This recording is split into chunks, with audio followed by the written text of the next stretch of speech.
Marcus Cole stood alone on the observation deck of the Galactic Coalition Military Academy and watched the massive warships drift past the station like silver whales swimming through an ocean of stars. He pressed his hand against the cold glass and felt the vibration of the station's engines humming through his fingertips. Behind him, he could hear the other cadets laughing and talking in the common area, but none of them ever invited him to join their conversations. He was the only human in a class of 200 cadets, and everyone on Valanthos Prime knew exactly why he was there. The Coalition had admitted Earth into their galactic alliance just 3 years ago, and the politicians had demanded a gesture of goodwill. That gesture was Marcus. He was not admitted because of his test scores or his combat abilities or his tactical genius. He was admitted because some diplomat somewhere had decided that having a human in the academy would make Earth feel welcome. The Kreth cadets towered over him by at least 2 feet, and their bodies were covered in thick scales that could stop a blade. The Velmari cadets had 4 arms and minds that processed information faster than any computer Marcus had ever seen. The Torvan cadets could see in complete darkness, and their reflexes were so fast that they could catch a bullet in mid-flight. And then there was Marcus, a soft and slow human whose species had only discovered faster than light travel 30 years ago. Senior Instructor Krath had made his opinion very clear on the first day of training. The massive Kreth warrior had walked up to Marcus in front of the entire class and looked down at him with those cold yellow eyes.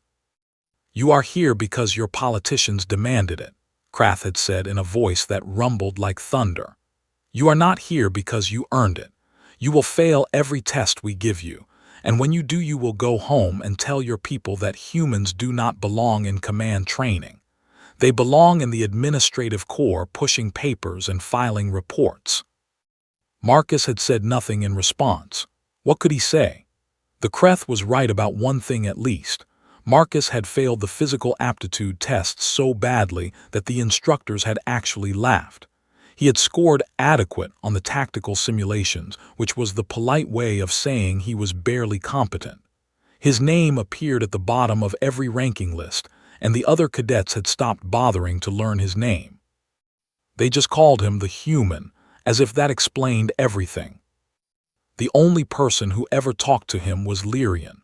She was a Velmari female with pale blue skin and eyes that seemed to analyze everything they looked at.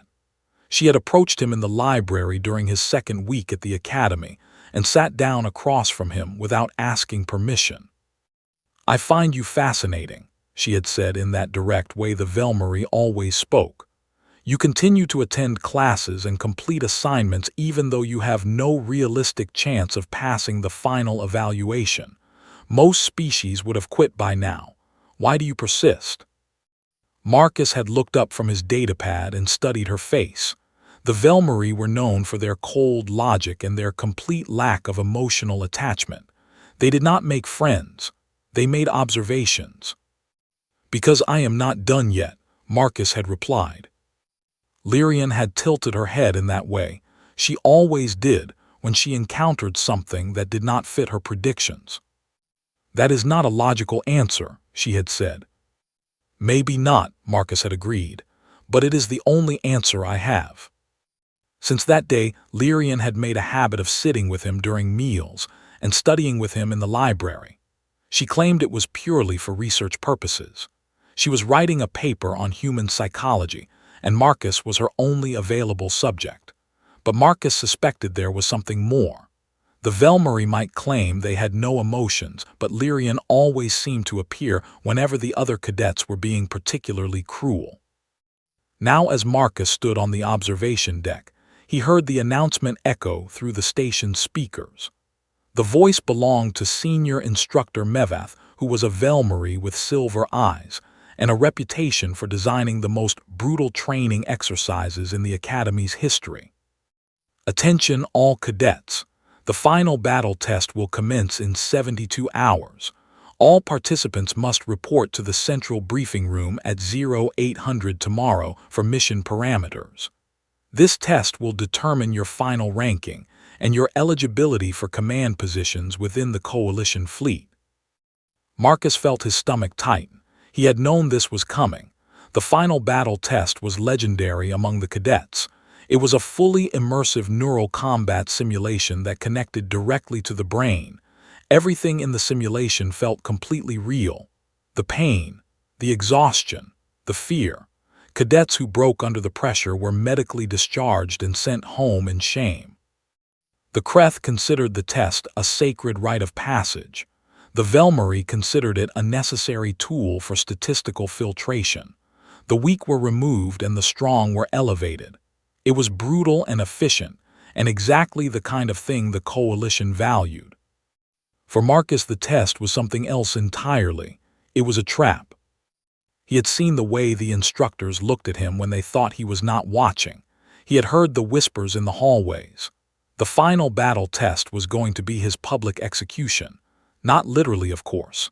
The simulation could not actually kill anyone, but the instructors were going to make an example of him. They were going to break him in front of the entire cadet corps so that no future human would ever dream of reaching above their station. Marcus turned away from the window and walked toward his quarters.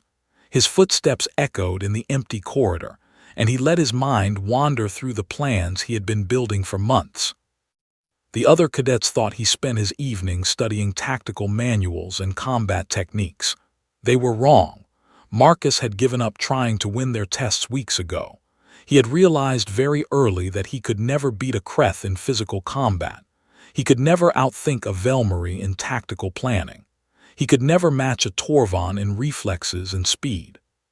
So he had stopped trying. Instead, he had spent every free moment studying something else entirely. He had studied the Academy's psionic architecture.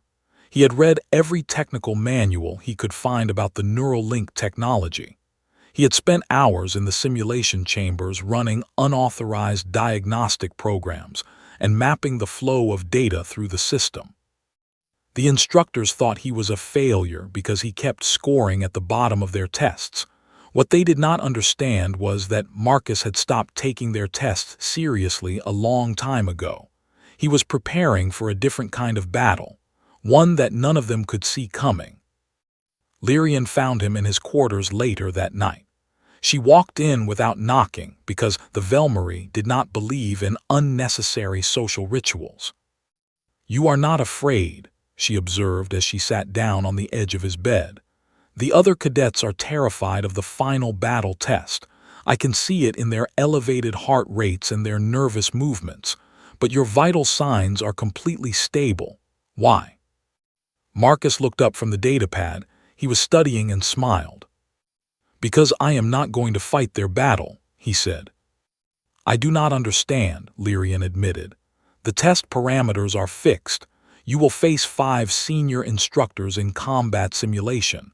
There is no alternative." "There is always an alternative," Marcus replied. "You just have to be willing to look for it." Lyrian studied him for a long moment. Her silver eyes seemed to pierce right through him. "You are planning something," she said. "Something that does not fit within normal parameters." "Maybe," Marcus agreed. "Or maybe I have just accepted that I am going to fail. Either way, you will find out in 72 hours. He returned his attention to the datapad, and Lyrian watched him in silence. For the first time since she had started studying him, she realized that she had completely underestimated the human. He was not just persisting despite evidence. He was adapting in ways she had not predicted. And that frightened her more than she was willing to admit. The battle test chamber was the largest room Marcus had ever seen.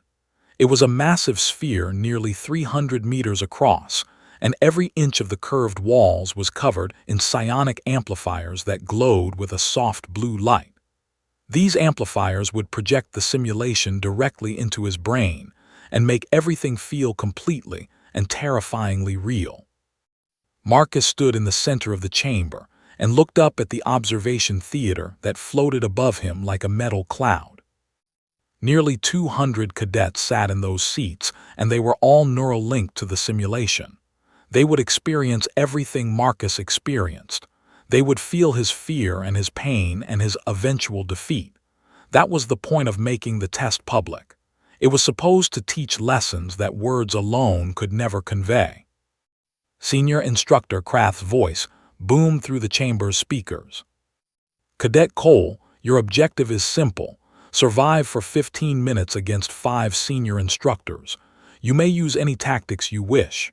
You may hide or run or fight, but you cannot leave the simulation boundaries and you cannot access any external systems. The test begins in 30 seconds. Marcus closed his eyes and took a deep breath. He could feel his heart pounding in his chest, but his mind was calm. He had spent months preparing for this moment. He had studied every aspect of the neural link technology. He had mapped the psionic architecture.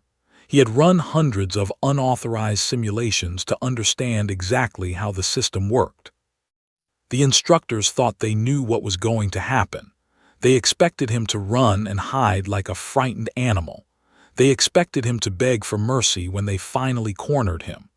They expected to break him in front of everyone and prove once and for all that humans did not belong in the coalition military. They were wrong. The world around Marcus dissolved into white light and then reformed into something else entirely. He found himself standing in the middle of a ruined city. Buildings crumbled around him and fires burned in the distance. The sky above was filled with smoke and the sound of explosions echoed from every direction. It was a war zone and Marcus was alone in the middle of it. He started running immediately. There was no point in standing still when 5 of the most dangerous warriors in the coalition were hunting him. His feet pounded against the broken pavement and his lungs burned with the effort. The simulation made everything feel real. The heat from the fires, the dust in his throat, the ache in his muscles as he pushed himself to move faster. Behind him, he heard the first instructor calling out. Running already little human, I expected at least a token resistance. It was Instructor Veloth. She was a Torvon female with midnight black scales and eyes that could see in complete darkness.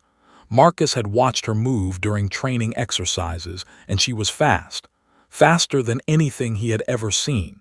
If she caught him in open ground, he would be finished in seconds.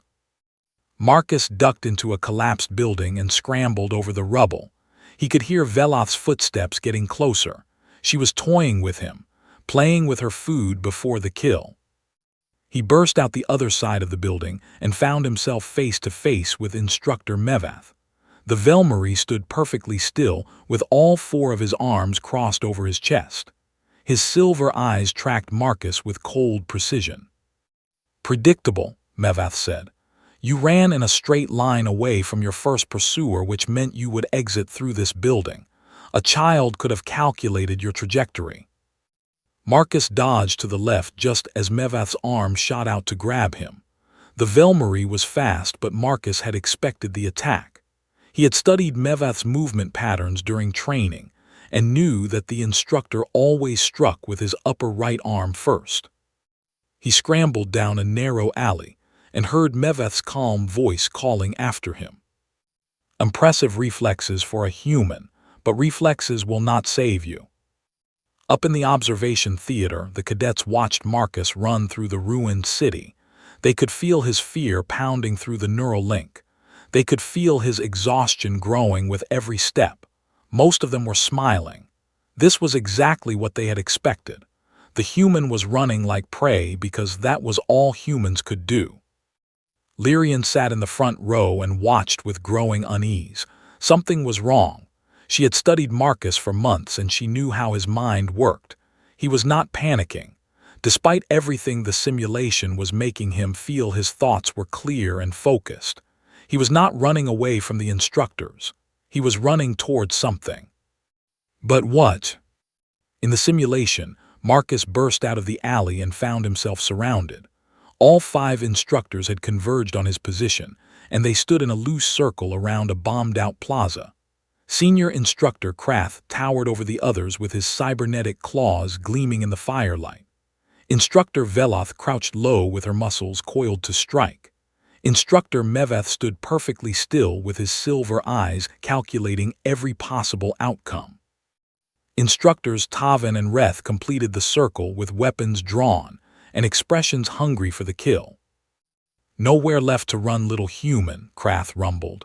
"You lasted 4 minutes and 37 seconds. That is actually longer than I predicted. But now the chase is over. Surrender and we will end this quickly." Marcus stood in the center of the plaza and looked at each instructor in turn. His chest heaved with exhaustion and sweat dripped down his face. Every instinct in his body screamed at him to keep running, to find another escape route, to do anything other than stand still while 5 predators closed in for the kill. But Marcus ignored those instincts. Instead, he did something that none of the observers expected. He stopped running. He straightened his spine and squared his shoulders, and then he closed his eyes. Up in the observation theater, the cadets exchanged confused glances. What was the human doing? Had he simply given up? Was this his way of accepting defeat? Lyrian leaned forward in her seat. Her analytical mind raced through possibilities. Closing his eyes made no tactical sense. It removed his ability to track the instructor's movements. It left him completely vulnerable to attack, unless he was not trying to track them at all. In the plaza, Krath laughed. The sound was deep and cruel. "Is this human prayer? Are you calling out to your primitive gods for salvation? They cannot help you here, little one. Nothing can help you here." Marcus did not respond. His eyes remained closed and his breathing slowed. The instructors watched him with growing confusion. This was not how prey was supposed to behave. Prey ran, prey fought, prey begged. Prey did not simply stand still and wait. And then Marcus reached. He did not reach with his hands. He reached with his mind. He pushed his consciousness outward through the neural link and felt the psionic architecture of the simulation surrounding him. He felt the data streams flowing through the amplifiers. He felt the connections linking him to the instructors and to the observers above. And he pushed. In the observation theater, the neural feed flickered. The cadets gasped as the simulation stuttered around them. For just a moment they felt something strange brush against their minds. Something chaotic and wild, and completely unlike anything the orderly coalition species had ever experienced. And then the feed went dark. Lyrian shot to her feet. Around her, the other cadets were shouting and demanding answers. The technicians were frantically working at their consoles trying to restore the connection, but nothing was responding. "What just happened?" someone demanded. Lyrian did not answer. She was staring at the dark sphere of the battle test chamber below, and her brilliant analytical mind was struggling to process what she had just felt. For one brief moment before the feed cut out, she had felt Marcus's mind touch hers. And in that moment, she had glimpsed something that terrified her. Something vast and chaotic and completely beyond her ability to comprehend. The human had not been running from the instructors at all. He had been leading them exactly where he wanted them to go. What the coalition species had never bothered to study was how human brains actually worked. They had scanned human neural patterns when Earth first joined the Alliance, and they had dismissed what they found as primitive and inefficient. Human brains were messy. They were chaotic. They processed information in ways that made no logical sense to species that had evolved for mental clarity and precision. The Velmarie brain was like a perfect computer. Information flowed through clean channels in organized streams. Every thought followed predictable pathways, and every decision was based on calculated probability. A Velmarie could process 1,000 variables in the time it took a human to blink. The Kreth brain was like a military fortress. Thoughts moved in rigid tactical frameworks. Emotions were compartmentalized and controlled. A Kreth warrior could suppress fear and pain and doubt with the same ease that a human might suppress a yawn. The Torvan brain was like a finely tuned sensor array. Every piece of information was cataloged and cross-referenced. Memories were stored with perfect clarity and retrieved with perfect accuracy. A Torvan could remember every detail of every moment they had ever experienced. And then there were humans. Human brains were none of these things. Human brains were wild and tangled and gloriously unpredictable. They dreamed in symbols and metaphors. They processed trauma through stories and myths. They could hold dozens of contradictory beliefs at the same time without experiencing any cognitive collapse. They forgot important things and remembered trivial things and made decisions based on gut feelings that had no logical foundation. Coalition psychologists had studied human neural patterns and written long reports about human neurological inefficiency. They had concluded that human brains were simply less evolved.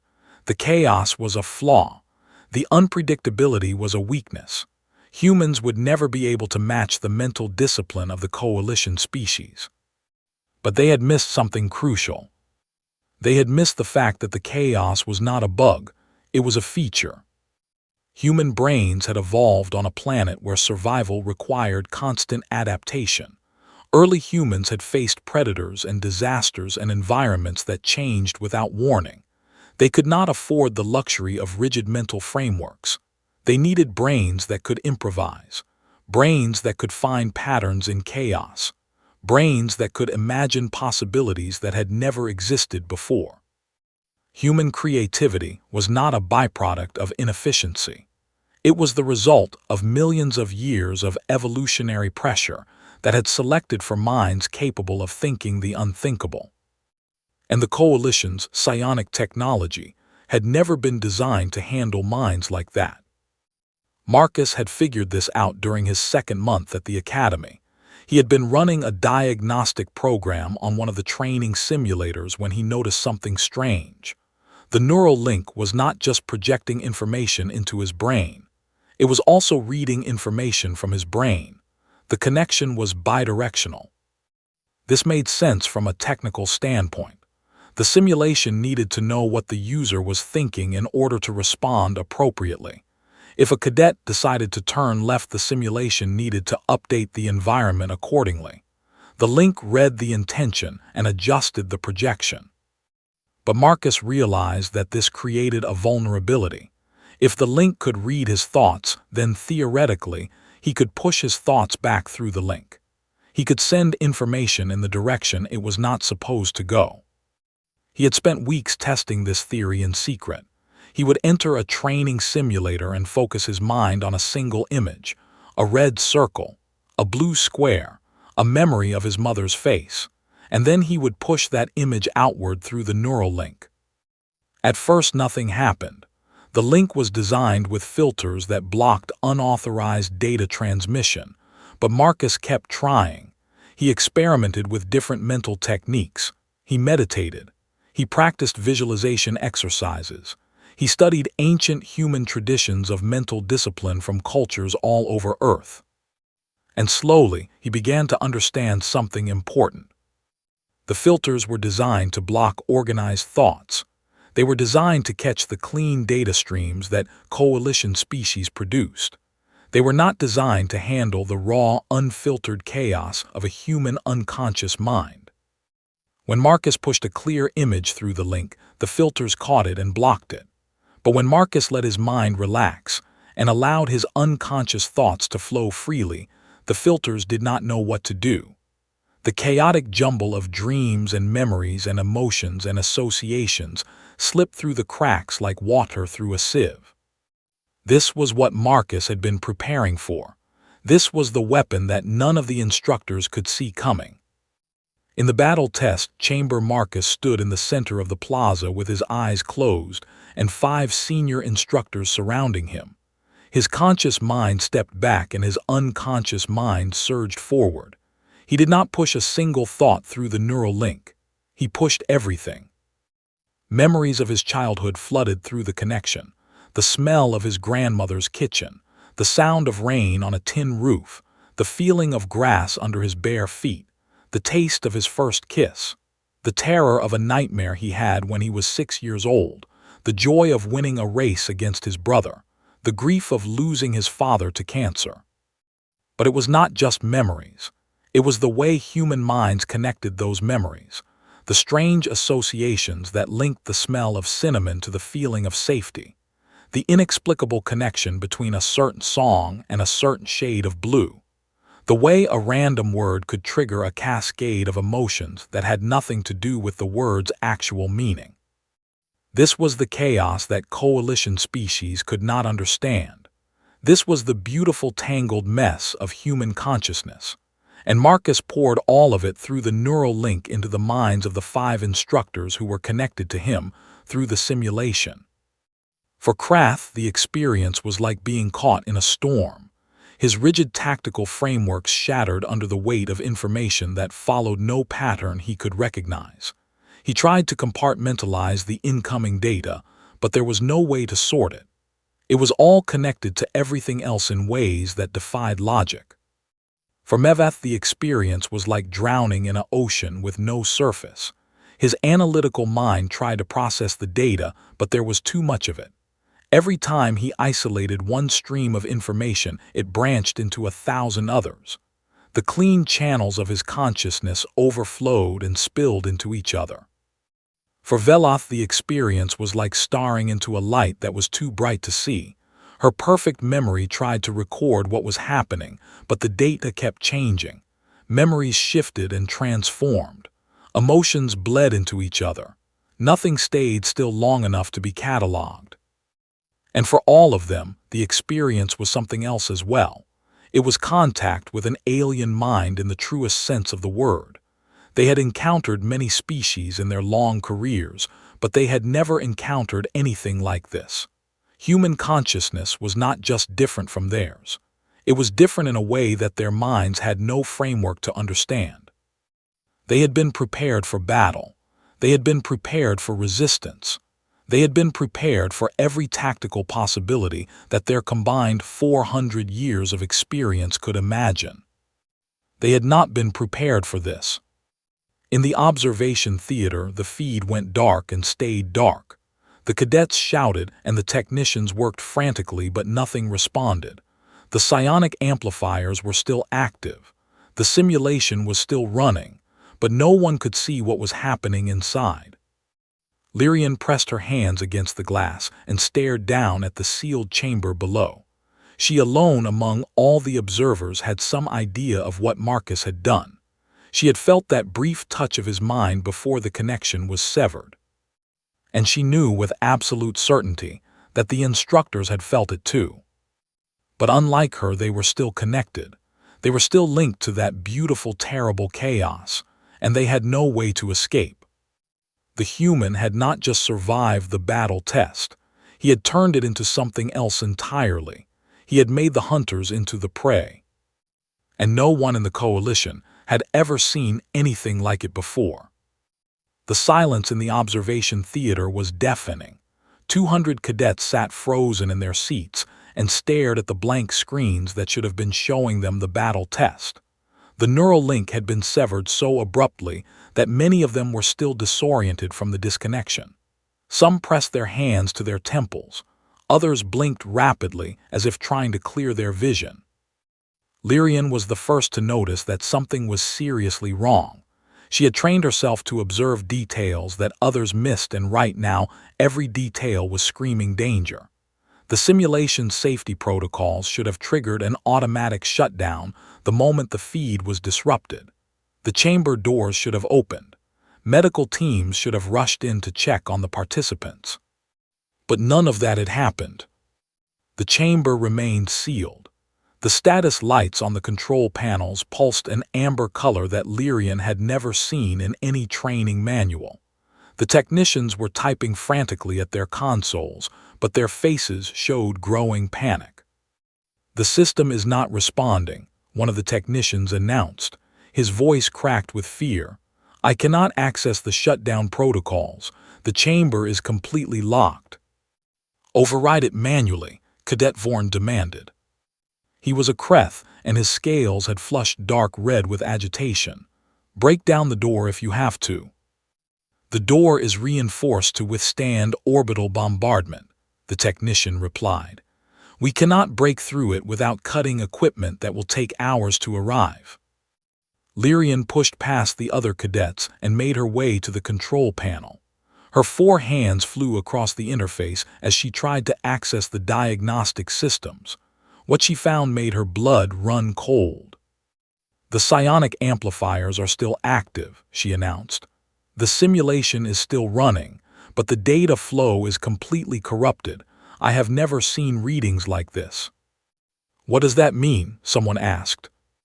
"It means something is happening inside that chamber," Lyrian replied. "Something the system was not designed to handle." Inside the battle test chamber, Marcus opened his eyes. The ruined city still surrounded him, but it felt different now. The fires had stopped burning. The explosions had gone silent. The smoke hung motionless in the air as if time itself had frozen. And standing around him in the plaza were the 5 senior instructors. They were not moving. Marcus walked slowly towards Senior Instructor Krath and studied the massive Kreth warrior. Krath's cybernetic claws were extended, and his muscles were tensed for attack.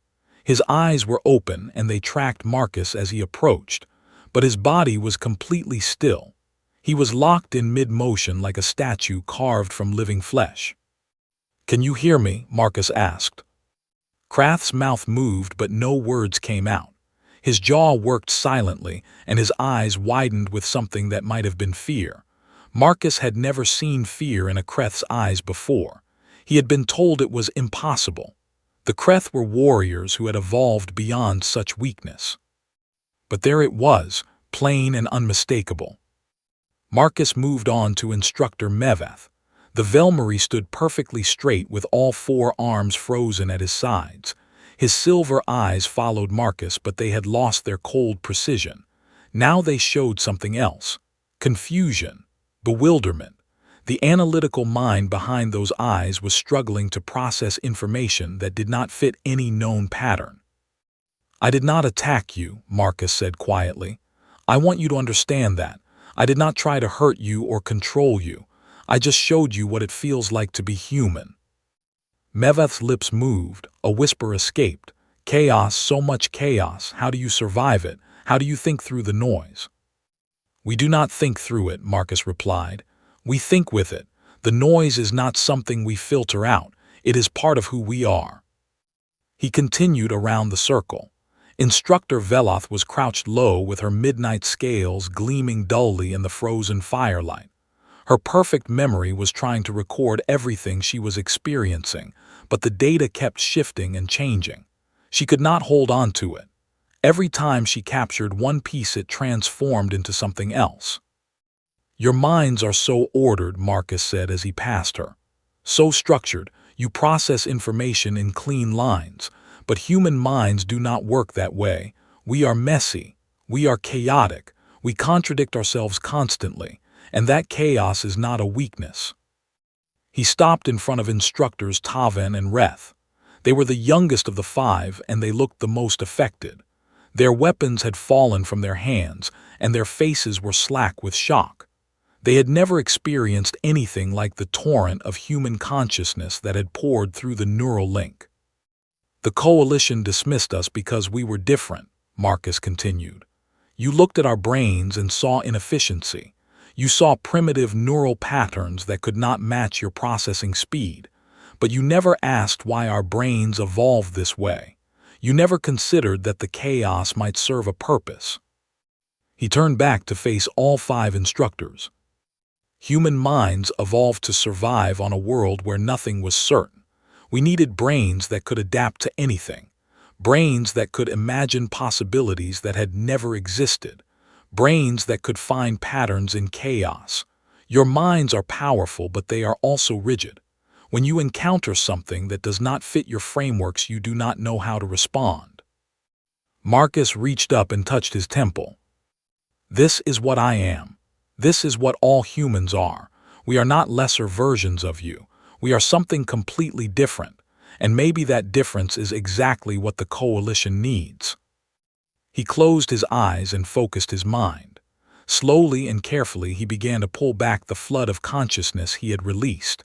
It was like trying to gather water that had spilled across a floor.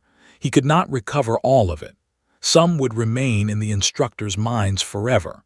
but he could reduce the flow enough to let them recover. The amber lights on the control panels flickered. The technicians in the observation theater gasped as their screens suddenly came back to life. They could see inside the chamber again. What they saw made them fall silent. The 5 senior instructors stood frozen in a circle.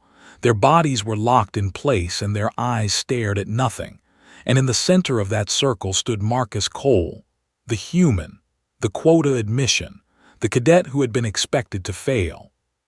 He was standing perfectly calm with his hands at his sides. There was no fear in his posture, no exhaustion, no defeat. He looked like someone who had just finished a difficult task and was waiting patiently for others to catch up. "Medical teams," someone finally shouted. "Get medical teams in there now." The chamber doors unsealed with a hiss and personnel rushed inside. They surrounded the instructors and began running diagnostic scans. The readings were confusing. All 5 were physically unharmed, but their neural patterns were disrupted in ways no one had ever documented. Marcus stepped back and let the medical teams work. He caught Lyrian's eye through the chaos and gave her a small nod. She stared back at him with an expression he could not quite read. Was it fear, respect, wonder, perhaps all 3? Senior Instructor Krath was the first to recover. His massive body shuddered and his scales rippled. He turned his head slowly and fixed his yellow eyes on Marcus. For a long moment he said nothing. Then he spoke in a voice that was barely a whisper. "What are you?" Marcus met his gaze without flinching. "I am human," he replied, "and I believe I just survived your test." The silence that followed was the loudest thing Marcus had ever heard. The inquiry lasted 6 hours. Marcus sat in a hard metal chair in the center of a circular room while military officials and psychologists and 3 representatives from Coalition High Command fired questions at him from every direction. They wanted to know everything. How had he discovered the vulnerability in the psionic system? What exactly had he done to the instructors? Could other humans replicate his technique? Was this an attack? Was this a weapon?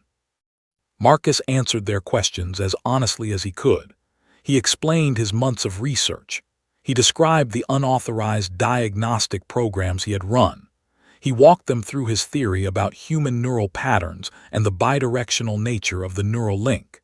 He told them that he had not intended to harm the instructors, but simply to show them what human consciousness felt like from the inside. The officials exchanged glances that Marcus could not interpret. Some looked frightened, some looked intrigued, a few looked hungry in a way that made Marcus uncomfortable. The 5 instructors had been taken to the medical bay after the incident. They had all recovered physically within a few hours, but the psychological effects lingered. Instructor Meveth had to be sedated twice when he started babbling about infinite recursion patterns and thoughts that eat themselves. Instructor Veloth spent 3 hours trying to describe a memory that she insisted was not hers but that she could not stop experiencing. Senior Instructor Krath was the only one who refused medical attention. He had locked himself in his quarters and would not speak to anyone. The officials were deeply concerned. Krath was a decorated war hero. He had faced enemies that would make most soldiers weep with terror. But something about what Marcus had shown him had shaken him to his core. When the officials finally brought Krath in to testify, he walked into the room like a different being. The arrogance was gone from his posture. The contempt had vanished from his eyes. He looked at Marcus with an expression that might have been respect or might have been something else entirely. "Describe what you experienced," the lead official demanded. Krath was silent for a long moment. When he spoke, his voice was rough. "I experienced drowning in a star. There was also somehow a childhood memory of loss. I experienced colors that tasted like emotions and sounds that felt like textures. I experienced 1,000 lifetimes compressed into a single moment. I experienced chaos that somehow contained more meaning than all the order I have ever known." He paused, and his yellow eyes found Marcus across the room. "I experienced being human, and I do not have words for what that means." The officials deliberated for another 2 hours after the testimony concluded. Marcus waited in an adjacent room with 2 guards standing watch. He had no idea what would happen to him. Would they punish him for what he had done? Would they expel him from the academy? Would they study him like a laboratory specimen? When the doors finally opened, it was not an official who entered. It was Lyrian. She walked across the room and stood in front of him with her silver eyes studying his face. For a long moment, neither of them spoke. "You knew," she finally said. "Before the test, you knew what you could do. You let them mock you and dismiss you while you were preparing something they could not imagine." Marcus nodded slowly. "I suspected. I could not be certain until I tried it." "Why did you not tell me? Would you have believed me?" Lyrian considered the question. "No," she admitted. "I would have thought you were delusional. I would have tried to convince you to accept your limitations. That is why I did not tell you." She tilted her head in that familiar analytical way. "What happens now?" Before Marcus could answer, the door opened again, and the lead official entered. He was a Velmarie admiral with medals covering his chest and an expression that revealed nothing. "Cadet Cole, the board has reached a decision regarding your performance in the final battle test." Marcus stood at attention. His heart was pounding, but he kept his face calm. "The official verdict is that the test was inconclusive. You did not complete the stated objective of surviving for 15 minutes.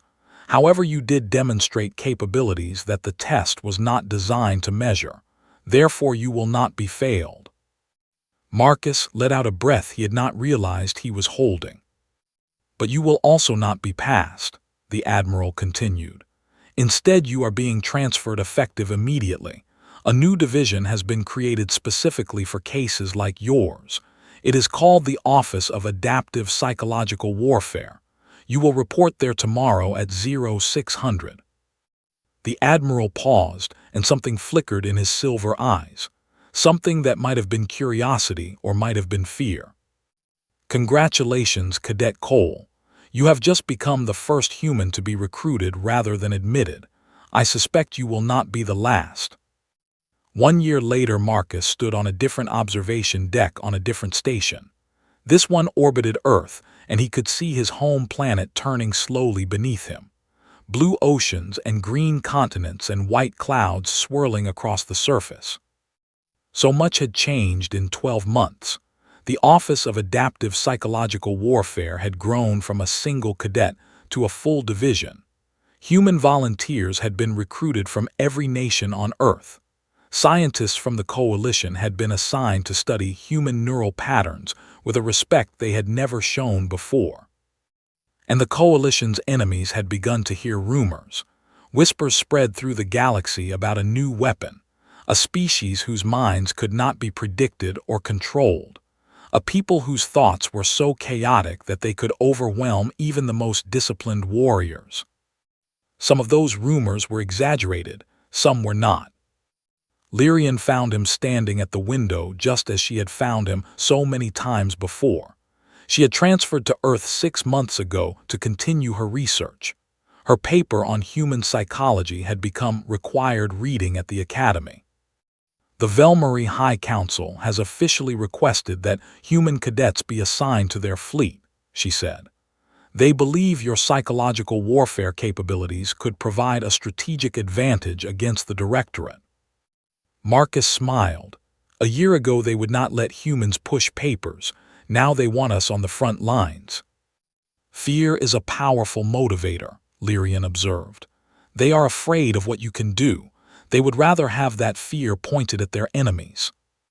"Is that what you think we are, something to be feared?" Lyrian was quiet for a moment. She stepped closer and stood beside him at the window. "I think you are something the galaxy has never seen before. Your minds are chaos, but it is creative chaos, generative chaos. You imagine possibilities that no other species would ever consider. You adapt to situations that would break any ordered mind. You turn weaknesses into strengths simply by refusing to accept that they are weaknesses." She turned to face him. The coalition spent 3 years dismissing humanity because you did not fit their frameworks. They never considered that their frameworks might be the problem. You showed them something they had forgotten. Order is not the only path to power. Sometimes chaos is exactly what is needed. Marcus looked back at Earth. Somewhere down their children were playing and dreaming and imagining impossible things. Their chaotic human minds were creating ideas that had never existed before. And someday those children would grow up and join the coalition.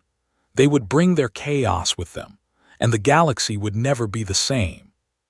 Humans have a saying, Marcus said quietly, if you cannot beat them, change the game. And if the game does not allow that. Marcus turned to face her and smiled the same smile he had shown her on that night before the battle test. The smile of someone who knew something that others did not. Then you remind them that the game was never theirs to control.